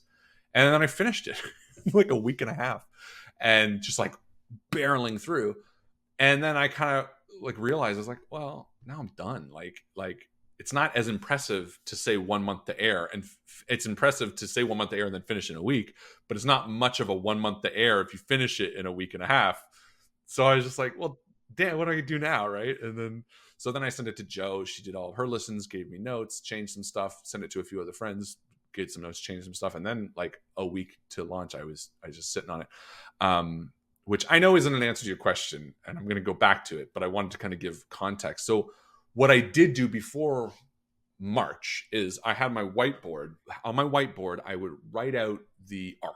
I had the episodes, and I originally had 8 episodes, 1, 2, 3, 4, 5, 6, 7, 8, and I would write basically what happens in each one. I was like, you know, the AI gets shut down, Sun comes back, blah, blah, blah, blah, blah.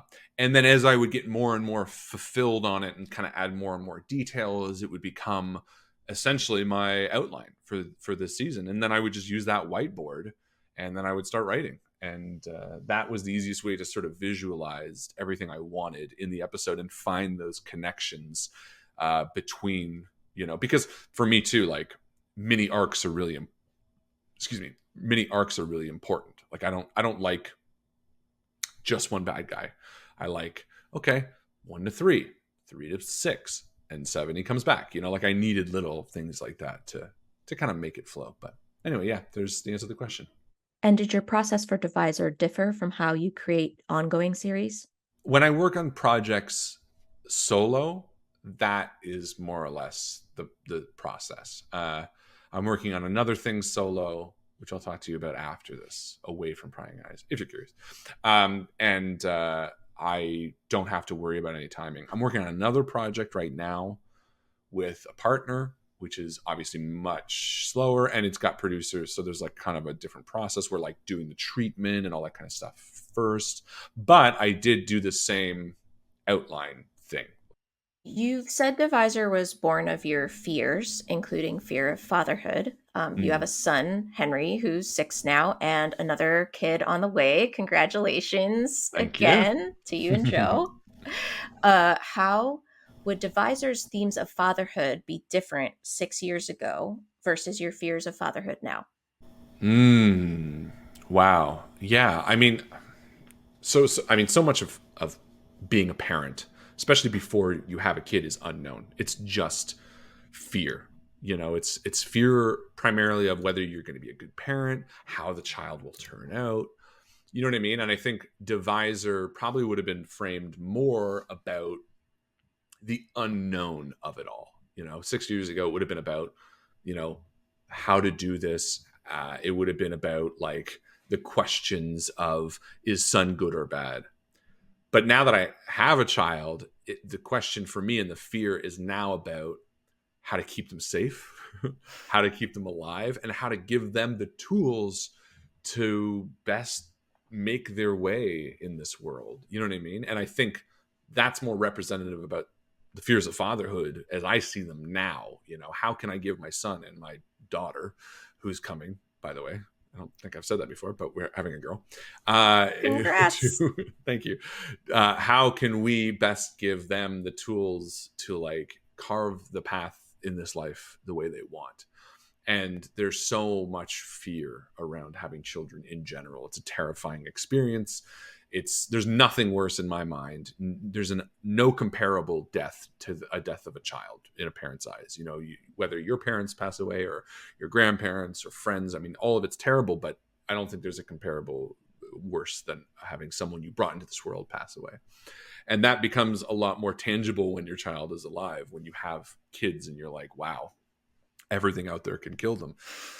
So you want to prepare them, you want to make sure that they're safe, and you want to make sure that they know how to, move about this life in a way that's best for them and also gives them the best experience of life. It's so much more on your shoulders. And that really is what, a lot of Deviser is about, those themes, extrapolating those and, viewing them from a different angle through a sci-fi lens to sort of say the same things, but in a new way.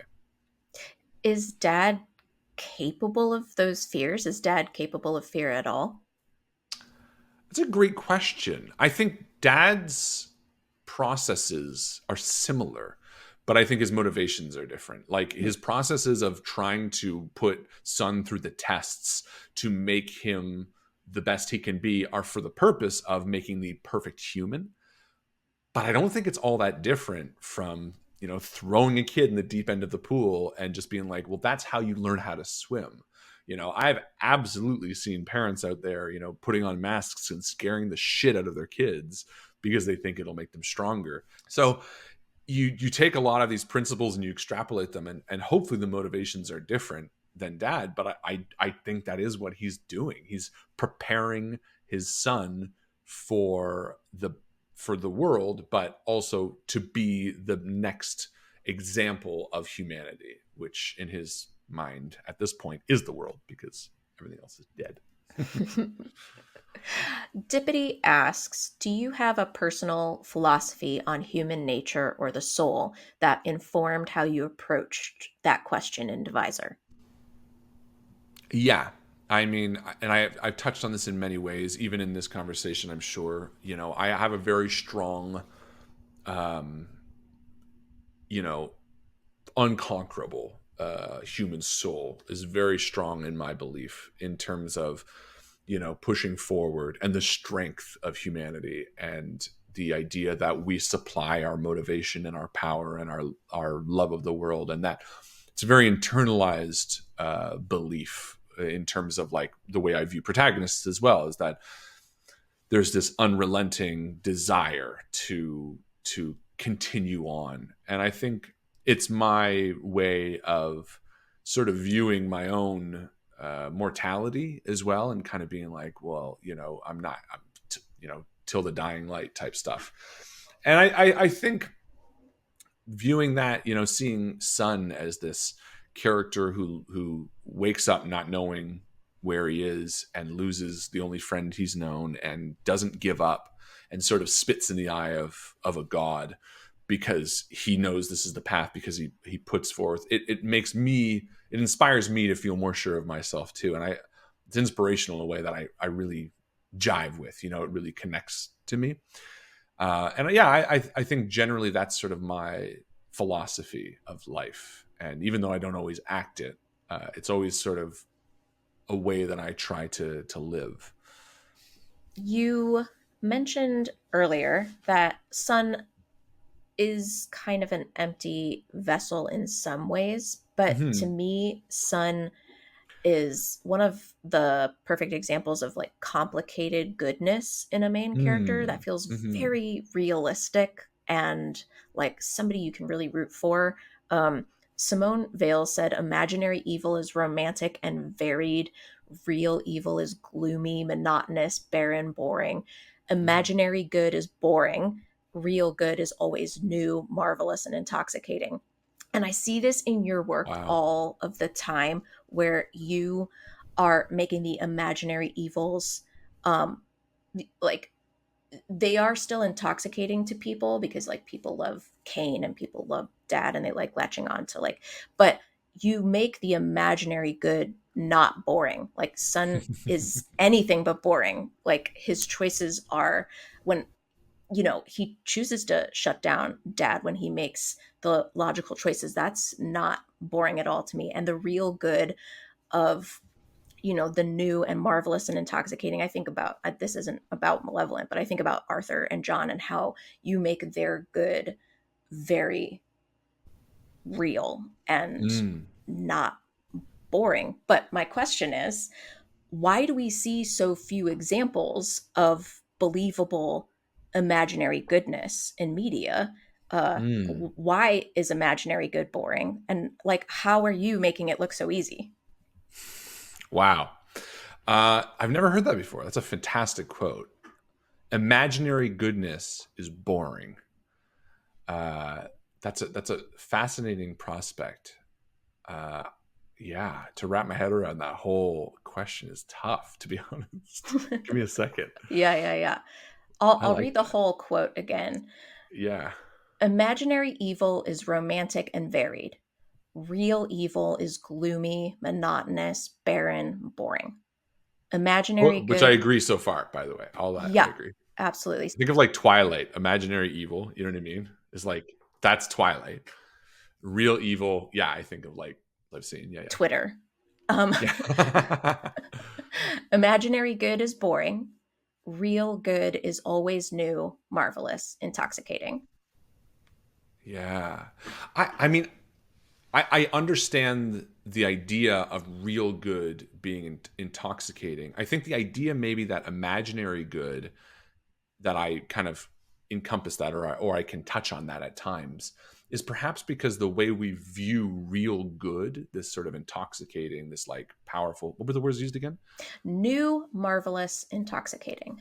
The idea that new good is real, marvelous, and intoxicating to me sets out a dichotomy that I don't necessarily always agree with. And I think maybe that's where the problem is. To me, imaginary goodness encompasses the idea that we are flawed, like we are Mm. bigger problems than we give ourselves credit for. And within that there's three dimensions, and the idea that I prefer to see characters that reflect my mentality and my way of seeing things. And oftentimes, these real good characters feel, to me at least, two dimensional. You have this character that's so good, and you're like, okay, like, yeah, sure. You Sure. know, but the imaginary goodness of a character to me encompasses more of the problems that we experience day to day, because we can think of ourselves as good characters and still do a lot of terrible things in our lives. And it's that struggle that makes us human and makes people relatable. And I perhaps that maybe is what you're touching on when you get to imaginary goodness. Is that right? I think so. Yeah, I think she was talking about exactly what you were saying about how when people write good characters, they end up being two-dimensional. They end up not having a lot of Mm. depth to them. And then on the other side of that, now I think in our culture we're so enamored with like a broken hero, but where's the goodness in them too? Where Hmm. is that Hmm. marvelous, intoxicating goodness? We can have these like sad, broken men characters, but Yeah. are they saying I love you to their best friends? You know, It should be, they should be. clearly. It's an interesting quote. It's really fascinating. I mean, it would be one that, and good quotes like this, and you're so good at pulling at quotes like this, are just like good pieces of art and media where you kind of stew on them and read them over and over and get different interpretations from it. Because the longer I read that and the more I think about that, the different ways that I could extrapolate feelings about what is like imaginary goodness, and like what in what context was she implying it, and how do I view myself in writing imaginary goodness. Like, to me, imaginary goodness also could imply, from a protagonist standpoint, how they view themselves. Maybe they see themselves as imaginary good, or rather they see them good and we know they're not, and therefore that's imaginary goodness. That's Yeah. fascinating stuff, and I really love that question. I think the long and short of it is, in terms of my writing style and the way I try to write protagonists, and perhaps how that applies to imaginary goodness or real goodness, or where it lies in between, is just trying to make characters as authentic as possible, knowing that humans are fucking all over the map. And I think it's funny because I've gotten to it before, because I've heard people say, because I've once said that characters will do anything. Like, I can do whatever I want. And I've seen people push back and be like, well, no, good characters, when you write them, they follow like a timeline. Like, it should be justifiable. And a part of me says, well, no, like, fuck that. That's stupid. Like, that's not how a human is, because I legitimately could go outside right now and take off my pants. I might do it now because I know that I have the ability. Knowing that that would be unexpected from me, I might go outside and take off my pants. I won't expose myself. I'll keep my underwear on. But the fact that I would do it would still be very, very weird. And I have the capacity to do that. And if I have the capacity to do that, then anyone has the capacity to do anything. I've done some weird shit. You've done some weird shit. We've all done some weird shit. And I can think about weird shit I've done. And when I tell people, or anyone tells, it sounds weirdly gloaty, but my point is that, you do things and people be like, wow, why would you do that? In a million years, why would you do that? And if that capacity exists, then it exists in anybody at any time for any reason. And you as a writer can justify that if you want to make it tight, or you can just do it because it's interesting to happen. And to me, that's really fun. And I like the idea of mixing up the game as much as possible, especially when it gets stale, whether that be in character motivations, whether that be in how long they last on screen, whether it be in repetitious themes, or whether it be in perspective shifts, which we all know I've been playing with lately. The idea is, fully three-dimensional characters and storylines are capable of anything. And whether that's real goodness, fictional goodness, all of those kind of aspects, they should be tools that you can play with as a writer and creator. Yes, absolutely. And that's much more of that kind of thought gets away from where I think we have sunk in very popular media in the West Mm, versus like, any abstract artist would agree with you. You mm. know, any of the lost generation, post World War One in Paris would absolutely agree with you. Yeah. Like pushing those boundaries, not being stymied by format or, those kinds of concepts like that is truly what art is there for. And I think that speaks earlier to like what I was saying about, audio dramas having narrators and stuff like that. I think all of it kind of circles around the same. And this is in no way to say I'm an auteur or like pushing the boundaries. I'm not. I'm doing my little bit here and there. I'm by no means an expert. Someone will come into this field and sweep it, and I'll go, that's fucking amazing. Like, that's cool. None Hmm. of this is meant to be patting myself on the back, just No, but more it's how to I say that see like, it. yeah, art Yeah. can be anything. Like, Yeah. Yeah. yeah, Yeah. yeah, Yeah. for sure. So we're gonna go outside and take off our pants. Is that what's happening Yeah. now? I think that's I'm going. Okay. On it. Bye, guys. uh Man, so to compare it to other art, um, one of the things I loved the most about Deviser is when you listen to it. So when I listened to it for the first time, I put on an eye mask and I like Ooh. laid on the floor and I was really trying to like imagine it like a movie. Um, and you do so well with using the audio to like sweep across the ship like a camera and like draw our attention like an artist uses sharpness to Hmm. something in the scene. I just watched this documentary about Vermeer and he uses sharpness to draw the onlooker's eye to a specific like object, and you use audio to do that so well. And Wow. I was wondering how your background as a film major influences the way you create audio dramas. It's funny that you mentioned that you put on an eye mask because when I like when I'm editing, if I want to see if a scene worked, I'll do the same thing. I'll close my eyes, like I'll like do it for that exact reason. And I think you're right. And I think what does put me apart from others is I'm a very, sounds like a oxymoron, but I'm a very visual listener. Where like and I mean, brains work in miraculously different ways, and I love that. It's so weird. But I am like someone where you say, "Oh, I live at 123 Number Street." I see in my brain 123 Number Street, or a house. If you're saying where do your parents live, I can see the house very clearly. And a lot of people also that way. Some people totally different. Some people see the writing of the word and they're like one, two, da, da, da, da. Uh, I've been very thankful for my brain because when I write a scene or whatever, I'm visualizing it. Not like I mentioned earlier, the cryo room. I pictured these so I pictured these things turning and these. All I had to do on this platform in the middle, all I had to do was just use the sound effects to paint that image. No different than a painter would be like, oh, I can see it now. There's clouds there. There's whatever. And I think that has been a real strength for me when moving the camera and having scenes because I have a very clear, distinct vision that I'm just using the auditory space to kind of paint out. Same with when I was lying in bed and I picture those two lights on either side of the audio spectrum. I could see the protagonist standing there and hearing these two lights and how they would be different. And I think that visual style has absolutely aided me. And I don't really know if it's a result of film school so much as just the way I'm wired. I think Hmm. film school made the leap from editing easier. But I'm happy to say that I think even when I would like write short stories before school and I pictured them, it was always in that same format, which I think I've been really thankful to have, frankly, because it's helped me a lot. Okay, it's time for the lightning round. Nice. John Carpenter or Paul Verhoeven? Oh wow. Oh no. Oh, Paul Verhoeven. Gore or dread? Gore. Would you rather be stuck with AI generated hands or AI generated teeth? Oh, hands. One thing horror fans focus on too much? Oh, sexuality. One thing they don't focus on enough?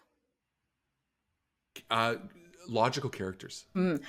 You are now the president of podcasts or benevolent dictator, whatever. What is your first order of business? Oh, fuck iTunes. I don't know. I don't know. Yes, I hate absolutely. Apple. So I don't Yeah, know. fair. From Tal, most challenging part of making Deviser. This the acting. Mm. From Bit, favorite episode to make. 6. From Seer of Time, besides The Road, can you recommend dystopian novels? The library at Mount Char. From Mary, what tools do you use to create the intro music? Ableton Live. I used my keyboard and some plugins from Labs. I think it was called Labs. One deep cut in the Invictus stream archives you think should have more views. Nigerian Prince email scam. No. Yeah, that one probably. This one is one that my household is divided over. One to fight. One horse-sized duck or 100 duck-sized horses. 100 duck-side horses. Man, I am. Anyway. But think how fun it would be to kick them. Like like to me, I'm thinking pure joy. Okay, like Yeah. I could probably take a horse-sized duck. Sure, absolutely. But man, kicking a Just hundred, just punting them, pop, pop, pop, pop. just I would get so much fun out flying of that. through the air. Yeah, I wouldn't have fun fighting the other. I could beat it, but I would have fun getting the. I mean, maybe after the first few, I'd be like sad, but after that, I would just be like Yeah. line dancing my way through the field. Frolicking in the field of, Yeah, yeah. yeah, for sure. Man, that's the only argument for that I've heard that might persuade me. Patrick's gonna be so happy. That's fair. uh, if copyright wasn't an issue, what music would you use for Deviser? Oh, man, Stardust by Hoagie Carmichael. Okay, that's it. Lightning round over. Good job. Nice. I like that. I would do that again. That was so fun. I like Yeah, lightning rounds. me Yeah, too. because it reveals something in me that I didn't think about. Because like the truest one for me, that the minute I said it, I was like, oh yeah, is sexuality and horror. I was like, oh yeah, I don't, not sexuality. I don't mind sexuality in horror. I don't like sexual violence in horror, I should say. Yeah. And almost all my stuff stays away from it. So Okay. Final question. George Orwell wrote, "Every writer has a message, whether he admits it or not, and the minutest details of his work are influenced by it. All art is propaganda." And you've talked a lot about your themes, and you've mm. talked a lot about your tropes. But to end it all, to talk about the one message that you would like people to take away from Deviser. Just one, obviously, and this will be an annoying answer. Obviously, there are many important themes. AI, art, all that the fear of it growing. But I think if I were to ask anybody to take the theme away, it would be the theme of parenting. I think it would be the theme of, raising your children in a way, that is loving and caring and nurturing, and not with fear or strife or conflict. Raise your children in a way that sets them to become better people than you. Mm. Because I do think in the end, it's a story about parents. It's a story about a father and a son in a weird way.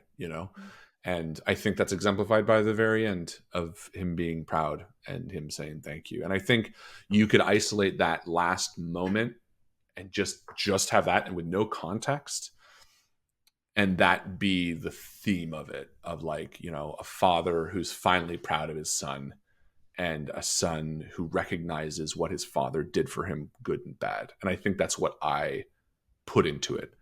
And I think that's what got obfuscated, and there's many different stories and themes, but I think that's kind of what it's about. I would absolutely agree with that. And it was the right answer. Yes. You got an A+ in interviewing. Yay! So did you. Double A Well, pluses. double A+, passed the class. Thank you so much, Harlan, for taking the time today. It was a genuine pleasure. Thank you. This was fantastic. You did such a great job. And I cannot thank you enough for organizing all of this. Such an amazing job. Everyone listening to this is already a patron, so thank you for supporting Harlan's amazing work. But I'd also like to shout out Dice Shame, the actual play D&D podcasts that posts new episodes every Thursday. If people haven't checked that out, I can't recommend it enough. Recently, they just had a 3-episode self-contained arc that's a perfect jumping off point. And it's also a great introduction for anyone unsure whether or not they like actual plays. And the sound production is like malevolent levels of fucking awesome. So go check out Dice Shame for sure. And Ren, where can people find you? People can find me at adrianburke.substack.com. That's Adrian with an E. And we will be posting clips of this interview on YouTube throughout the month. So make sure to check those out as well. Thank you so much. And hopefully we'll see you at the Patreon. Thanks again, everybody. And we'll see you out there.